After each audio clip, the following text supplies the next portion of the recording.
Women's fashions are more than fabric, lace, and ribbons. In the clothing women wore and in the stories of their owners, we can trace the patterns of their culture, including how society viewed women and, in turn, how they viewed themselves. If you listen closely, the fabrics, lace, and ribbons can speak to you. This series explores the clothing and textile collection from Grinnell Historical Museum, a small museum located in Grinnell, Iowa. This well-preserved dress is a treasure. It was worn by Catherine Belinda Korns in 1855 when she was about 10 years old. It's made of cotton and is in remarkably good condition. It was probably stored in a dark place like a trunk or drawer where its exposure to light was limited. We can also assume that this was Catherine's good dress, perhaps a Sunday dress that was not worn on a daily basis. It does not show signs of excessive wearing, washing, and ironing. We do not know much about Catherine Korns, but it appears she and her family were early pioneers to Iowa, arriving from Pennsylvania in 1857 when she was about 12 years old. Her parents purchased land from the government and settled in Tama County, where they built a farm on the prairie. Catherine never married, but lived with her parents her whole life, probably helping with many daily chores. She died of pneumonia in Grinnell at the age of 63.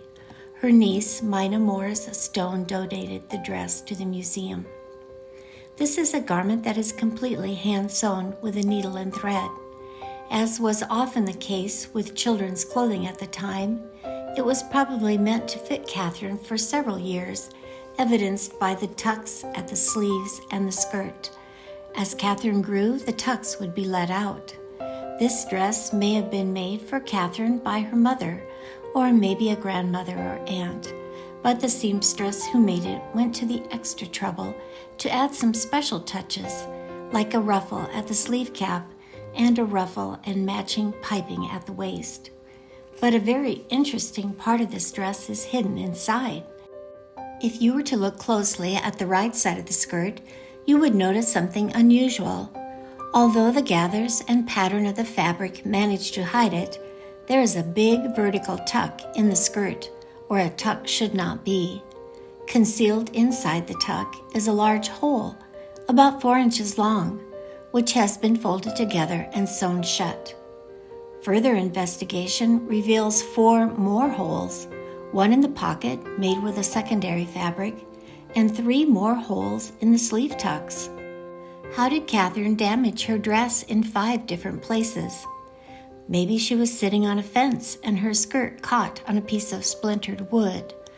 Or perhaps as she climbed into a wagon or buggy, her sleeve caught on a nail.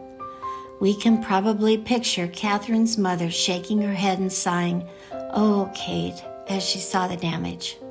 But whatever happened, it seems unlikely that the damage in all 5 places could have occurred at one time. If only this dress could speak, what stories it could tell of a young girl's pioneer life on the vast prairies of Iowa. Catherine Belinda Korns may be gone, but the mystery of her dress lives on.